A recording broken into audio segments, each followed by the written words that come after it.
Let's hold a quiet funeral, not for someone else, but for you, for the version of you that forced a smile it never meant, for the one that whispered, "I'm fine," while screaming inside. Today, we bury the emotional prisoner, the people pleaser, the endless overthinker, the self who gave chance after chance, who lingered in places too long, who asked for nothing except to be accepted. That version is gone because it was never truly alive. It was only surviving, built to serve, to bend, to endure in silence. Machiavelli had no room for that kind of man. He would have watched him bleed and called it mercy, because in power you're either calm or controlled, detached or devoured.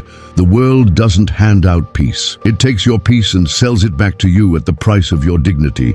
But you are here to become something colder, cleaner, sharper. You are not here to be liked. You are here to walk away without looking back. To burn bridges with a steady hand, to smile when they beg for closure and disappear. A quiet revolution, a psychological weapon, a death sentence for the old you, and the coronation of the one they'll never control again. Music. Caring is currency.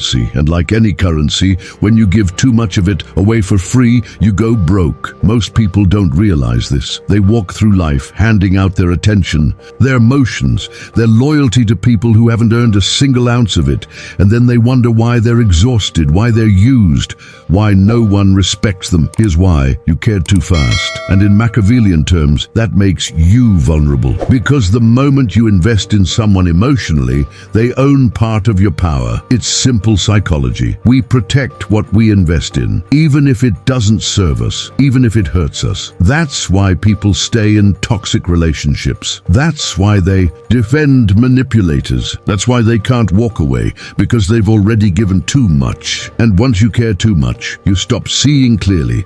You justify disrespect. You tolerate incompetence. You excuse betrayal. You become emotionally biased and strategically blind. Machiavelli warned, men are driven by two things, gain and fear, but firmament. They sense you're emotionally invested. They lose both. Why? Because now they don't have to fear losing you. You've already given yourself. You've made yourself cheap.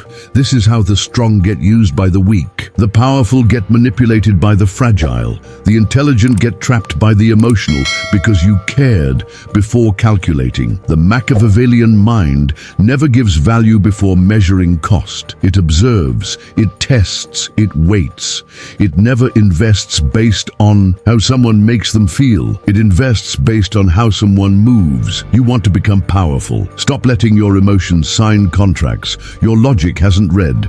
Detach before you invest. Wait before you feel. Measure before you give, because every time you care too early, you become owned, and ownership kills leverage. Firmament, they know you. Care. They stop fearing your absence. They start taking you for granted. They start controlling the frame, and that's when you lose. So ask yourself, who are you giving access to? Who are you defending without return? Who are you loyal to that wouldn't even notice your silence? Cut the flow of energy. Stop the emotional spending. Audit every connection. You're not here to be understood. You are here to be respected. And no one respects someone they can move with emotion. Caring is not a strength. It's a risk. And the world belongs to those who control when and if they take that risk. Powerful people don't fight with words. They fight with absence, with detachment, with silence. You think you have to respond. You think you have to explain. You think saying the right thing will fix it. It won't.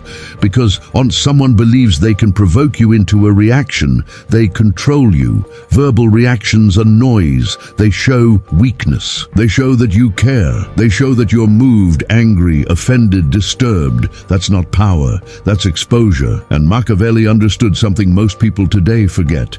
Never interrupt your enemy when he is making a mistake. Silence is interruption. It cuts deeper than insults ever could. The moment you stop responding emotionally, you remove the fuel from their fire. They insult you. You don't flinch. They expect anger. You give nothing. They try to push you, provoke you, drag you down, but you're already gone emotionally, mentally, strategically. Now they panic because silence forces them to face themselves, and most people cannot survive in that space. You don't win by arguing, you win by removing their word. The reward is your attention, the reward is your reaction. Take it away, and they starve. Here's the power move. When someone disrespects you, don't explain, don't defend, don't retaliate. Withdraw completely, because verbal aggression feels powerful in temperament, but it's short-term. It's loud, emotional, unstable, and it puts you on the same level as the fool you're responding to. But silence makes them guess. It makes them reflect. It makes them paranoid. They wonder if you're planning something, if you're gone forever, if you've already replaced them, if you've already forgotten them. You become a ghost that haunts their mind, and the longer you remain silent, the more their imagination does the damage for you. Machiavellian strategy isn't about noise, it's about leverage. And silence is leverage, especially when it's earned, especially when it follows betrayal, disrespect, or disloyalty. Because when you go quiet without warning, it signals strength, it signals control, it signals, I don't need this, I don't need you, and I'm already moving without you. That's what terrifies people, not your words, your indifference. Because words can be debated, silence cannot. Words can be explained. Silence leaves them guessing. Words seek resolution. Silence declares war. You don't always have to attack. Sometimes the most brutal response is nothing at all, because power is not proven through confrontation. It's proven through absence. When people feel your silence as a threat, you've already won. You want to cut someone deep, do it without emotion, without volume, without warning. Disengage, disappear, detach. No message, no speech, just absence. The one who leaves calmly, silently, and completely becomes a myth. And a myth is more dangerous than any man with a mouth. So remember this. Don't argue. Don't over-explain. Don't react. Cut emotionally. Disappear strategically. Remain a question. Because when they don't know what you're thinking, they fear what you might do. And that fear is power. Music. Every time you explain yourself, you lose ground. You expose how you think. You expose your logic. You expose your insecurity. And in the game of power, exposure is death. You think explanations make you look rational, reasonable, balanced. But to the predator, you just revealed your blueprint. They now know what triggers you, what justifies you, what pressures you. And once they understand your wiring, they know exactly how to short-circuit you. Machiavelli didn't speak just to be understood. He spoke only when the outcome required words. Otherwise, he left people guessing, because mystery is leverage. Look at the people who command the most respect. They don't talk too much. They don't explain everything. They speak in short, deliberate strikes. That's not personality, that's design. They've learned that the more they explain, the more they invite judgment. The more they talk, the more ammunition they hand out. You defend your actions. You sound guilty. You justify your choices. You sound unsure. You seek understanding. You sound weak. Power is not in convincing others. It's in making them accept that you move whether they understand you or not. Your job is not to be understood. Your job is to be effective. And effective people know this rule. The less they know about you, the harder you are to attack. When you're unreadable, you're dangerous, because they can't predict your next move. They can't anticipate your reaction. They can't tell if you're emotional, strategic, or already gone. You become a shadow, a mystery, a threat.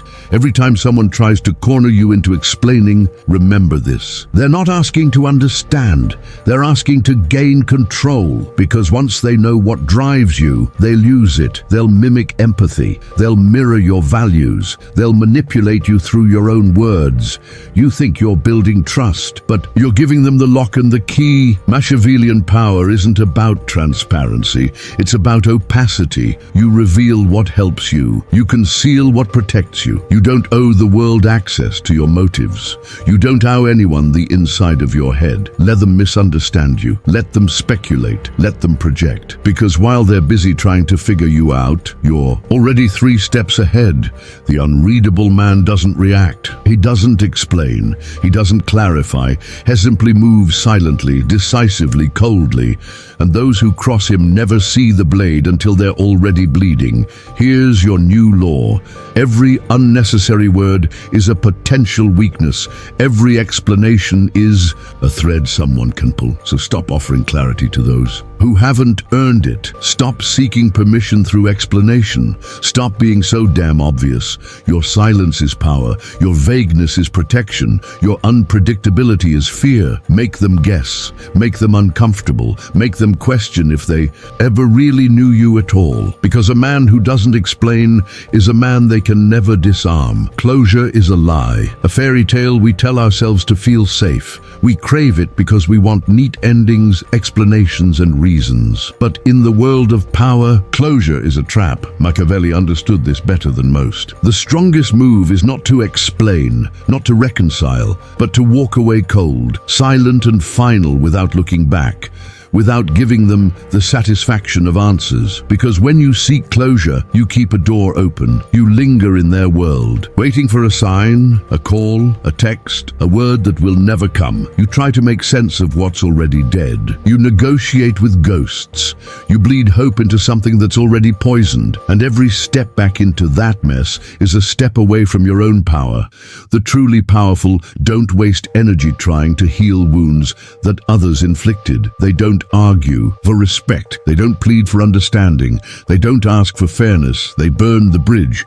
Burning the bridge means erasing any possibility of return. No calls, no explanations, no second chances. It means cutting all ties so completely that you become a ghost in their story. An absence they can't control, can't bargain with, can't exploit. Because the moment you leave a door open, you give them leverage. They can call you, message you, bait you back into their game. They can manipulate your hopes, your guilt, your desire to be fair.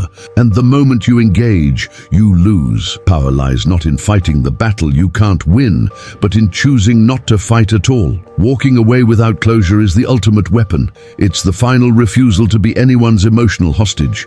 It's the declaration that you own your time, your energy, and your peace, and you will not sacrifice it to people who don't deserve it. You might call it cold, you might call it cruel, but it's not cruelty. It's clarity, because the world is filled with emotional vampires, manipulators, and leeches who want to keep you tied down with questions and drama. They want to drain you with confusion and guilt. They want you to stay available so they can exploit your weakness. But when you burn the bridge, you remove yourself from their reach entirely. No explanations to justify your absence. No apologies to soothe their ego. No messages to reopen old wounds. Just silence. Cold, permanent silence. And silence is a message more powerful than any words. It says, I am done with you. I am not yours to control. I will not be dragged back into your chaos. This message terrifies people because closure is safety.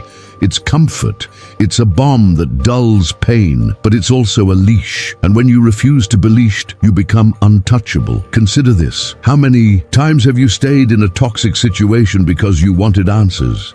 How many times have you asked for reasons that only prolonged your suffering?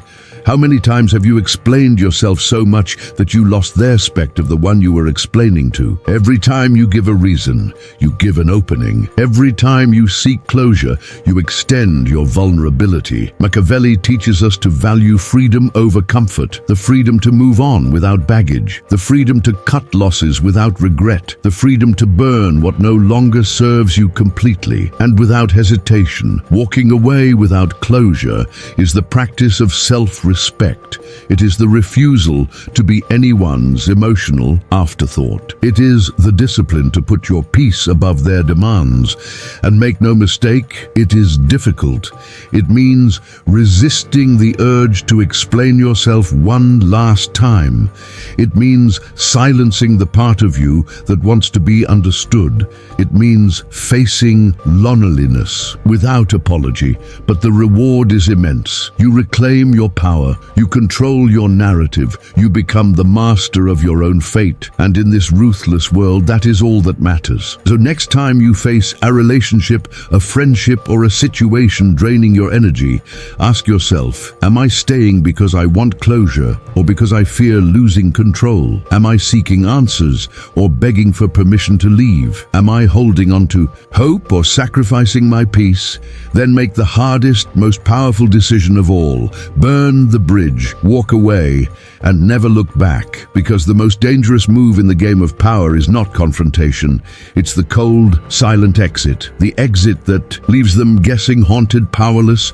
The exit that tells the world, I own myself and I'm gone. The final evolution in the brutal art of not giving a damn is to become untouchable, to embody indifference so complete, so absolute, that the world learns to fear your presence and your absence. Indifference is not apathy. It's not weakness or numbness. It is a weapon forged from discipline, self-control, and clarity. It is the armor that shields you from manipulation, the fortress that keeps your power intact, and the blade that cuts through emotional chaos. The indifferent man moves through life like a ghost, unseen, unread, unpredictable. He owes no explanations, no justifications, no apologies. He answers only to himself. He fears no judgment. He reacts to no provocation. Why? Because he has mastered what most never dare: detachment from outcome. The world will always try to pull you in, to make you care, to make you respond, to make you fight battles that aren't yours. But when you are indifferent, you stop caring about approval. You stop chasing validation. You stop reacting to insults and praise alike. You become the eye in the storm, calm, focused, impenetrable. Machiavelli taught rulers to be both lion and fox, fierce yet cunning. Indifference is the modern equivalent. It is the silence that terrifies your enemies. It is the patience that lets you strike when the moment is perfect. It is the power to walk away whenever you choose, and the confidence that they can't stop you. But becoming indifferent is not easy. It requires brutal honesty with yourself, a ruthless shedding of old beliefs that you need approval, love, or sympathy to survive. You must train your mind like a weapon, condition your emotions to serve you, not enslave you. Reject the noise of society's expectations, because the world respects only one thing: unshakable control over yourself. Once you reach this level, you become untouchable. You move with a dangerous grace. You speak only when it benefits you. You act only when it advances your position. Others see you as cold. They call you distant, hard, unfilling good. Because warmth is a liability and softness is an invitation. The indifferent man protects his power by being unavailable, not just physically, but emotionally. He gives no clues. He shows no weakness. He reveals nothing. And in that absence of vulnerability lies your greatest strength. The brutal art of not giving a damn is not about being reckless or careless. It's about being strategic, disciplined, and ruthless with what you allow to affect you. It is the refusal to be anyone's emotional puppet, their refusal to be dragged into chaos, their refusal to give away your peace. You are the master of your inner world, the gatekeeper of your energy, the architect of your destiny. When you become untouchable, you don't just survive, you dominate. So, commit to this path. Practice indifference like a skill. Cultivate detachment like a crown, because in a world full of people desperate to be seen, heard, and liked, the one who gives no damn stands alone at the top, and that alone is power. You've heard the truth, the cold, unfiltered reality that most refuse to face. Caring too much makes you weak. Silence is your sharpest weapon. Explanations are chains you must break. Burn the bridges that keep you trapped, and above all, master indifference, the fortress of the untouchable. This is not a path for the faint-hearted. It demands ruthless self-discipline, brutal honesty, the courage to walk alone when others beg for comfort. But make no mistake, those who embrace this mindset become unstoppable, because power isn't given, it's taken. Taken by the ones who don't flinch, don't explain, and never give anyone the keys to their soul. You have two choices now: remain upon, easily moved by the emotional tides of others, or become the player who sets the board on fire and controls the flames. The brutal art of not giving a damn isn't about apathy. It's about strategy, control, survival. Now it's up to you. Will you let this truth sink in? Will you build your armor? Will you walk away from the noise and stand as a fortress no one can breach? The world is watching. The game is ruthless, and only the coldest survive. If you're ready to take control, to become untouchable, hit that like button. Subscribe for more ruthless truths, and share this video with those brave enough to hear it. Because power is contagious, and it's time you caught.